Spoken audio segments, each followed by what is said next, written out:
brought you by Silver Pumps and Motors. Top quality और consistent performance के लिए सिर्फ सिल्वर पंप्स नाम याद रखना. ఏపీలో లిక్కర్ కేసు ఎలా ఉంటే తెలంగాణలో లిక్కర్ గొడవ మరోలా ఉంది. దానికి సంబంధించిన బ్రేకింగ్ ఇది. ట్యాక్స్ పేయర్లు అంటే అలుసా? లిక్కర్ రేట్లు మీ ఇష్టం వచ్చినట్టు పెంచేస్తారా? మందుబాబుల తరపున అడిగేవారు ఎవరు లేరనుకుంటున్నారా? వాళ్ళ కోసం తామున్నామన్నారు మాజీ మంత్రి శ్రీనివాస్ గౌడ్. కొత్తగా మద్యం ధరలు పెంచొద్దని, ఇదివరకు పెంచిన మద్యం ధరల్ని తగ్గించాలి అంటున్నారు ఆయన.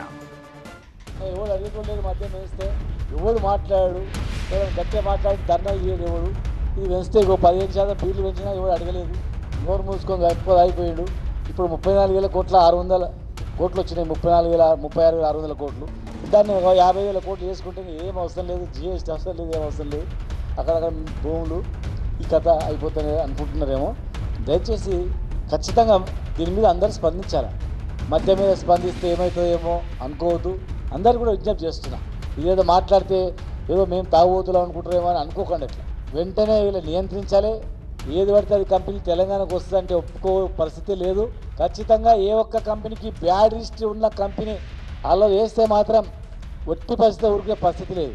తాగమని చెప్పి ఆదాయం రావాలి, మళ్ళీ వాడు తాగి బయటకు వస్తుంటే పట్టుకోవాలి, మళ్ళీ చాలా వేసి ఇక్కడ పైసలు రావాలి.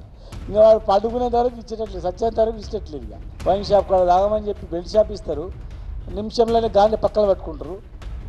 ఇదే దండ అయిపోయింది. ఒక క్వార్టర్ తాగాలనుకున్నాడు, ఒక 200-300 పెట్టుకొని వస్తాడు.